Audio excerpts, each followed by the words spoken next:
that UNRWA is facing. We also thank Commissioner General Philip Lazzarini timely meeting to address the difficult situation that UNRWA is facing. We also thank Commissioner General Philip Lazzarini as well as Secretary General John Eglin for their comprehensive and sobering briefings. These briefings have highlighted the urgent need for international action to provide humanitarian assistance to and to safeguard UNRWA's humanitarian mission in the occupied Palestinian territories, particularly in Gaza.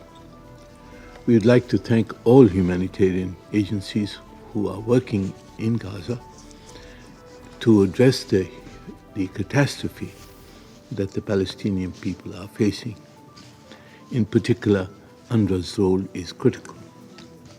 After witnessing 15 months of unimaginable death and destruction in Gaza perpetrated by Israel, the ceasefire agreement between Hamas and Israel, announced on 15 January 2025, offers a glimmer of hope. Pakistan has welcomed the agreement and deeply appreciates the mediatory efforts made by Egypt, Qatar, and the United States. We hope that all stages of the ceasefire agreement will be fully implemented and that the ceasefire will become permanent, including the full withdrawal of Israeli forces from Gaza and full, rapid, and unhindered humanitarian assistance to the suffering and displaced population of Gaza. We have, of course, noted the threats which have been held out from Israel about the possibility of resuming attacks. We are also concerned that action has so far not been taken by the Security Council to halt Israel's and the settler violence against Palestinians in the West Bank. Mr. President, while we seek to preserve peace in Gaza and the West Bank, we should help the Palestinians develop a comprehensive plan for the provision of adequate humanitarian assistance as well as for the reconstruction of Gaza, as envisaged in Security Council Resolution 2735, and mobilize adequate international resources for their implementation. Mr. President, for the implementation of the ceasefire, the provision of adequate humanitarian assistance, and for reconstruction of Gaza, the role of UNRWA remains critical. For over 7 decades, UNRWA has been a beacon of hope for millions of Palestinian refugees across the region.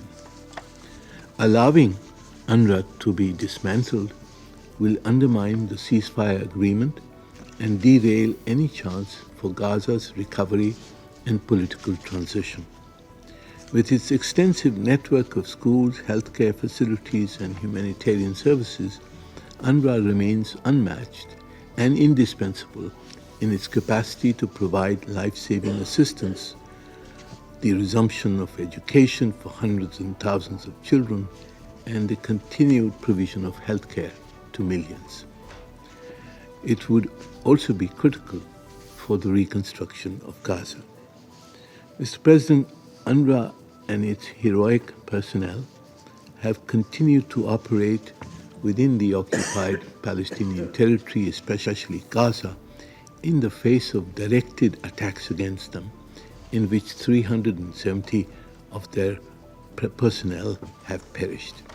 The viability and survival of UNRWA is being threatened today by the implementation, I'm told within the next 48 hours, of the Israeli legislation adopted by the Knesset on 28 October 2024.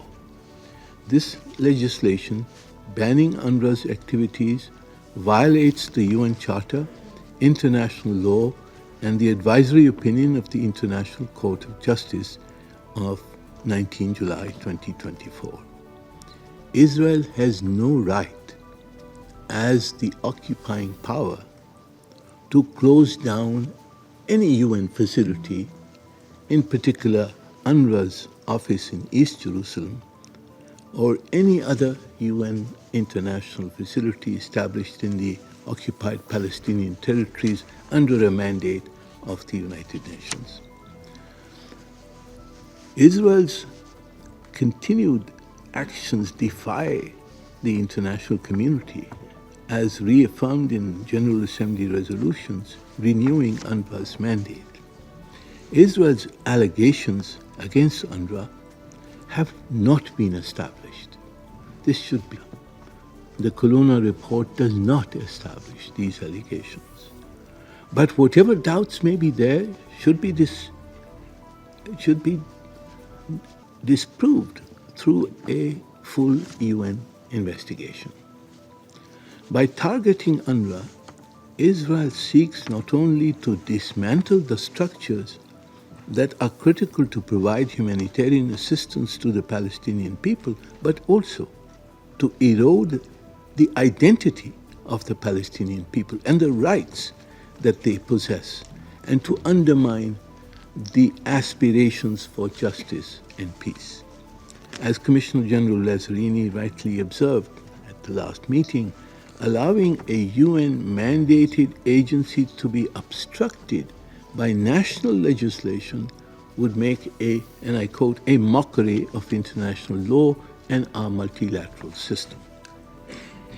The UN Secretary General, in his letter of 9 December 2024, emphasized that as a UN member state, Israel is obligated under Article 2.5 of the Charter to assist UNRWA in its work. The General Assembly's Resolution 79/232 of 19 December further underscores this obligation and condemns Israeli measures that obstruct the UN and UNRWA operations. Mr. President, Pakistan expresses its deep concern over these actions and stands in resolute solidarity with the Palestinian people. We reaffirm our unwavering support to UNRWA's mission, rooted in GA Resolution 302 of 1949, which mandates the agency to carry out direct relief work for Palestinians pending a just solution to their plight in accordance with UN General Assembly Resolution 194. Finally, Mr. President, we must advance an inclusive political process to achieve the two-state solution. This remains the most promising, equitable, and feasible framework for durable peace between Israel and the Palestinians and the Arabs and the Muslim world. Pakistan will work to this end as a member of the Global Alliance for Implementation of the Two-State Solution. We must resist steps that are designed to extinguish the Palestinians' right to self-determination and statehood. We should instead take steps to make the two-state solution inevitable, including by global recognition of the State of Palestine and its early admission as a full member of the United Nations.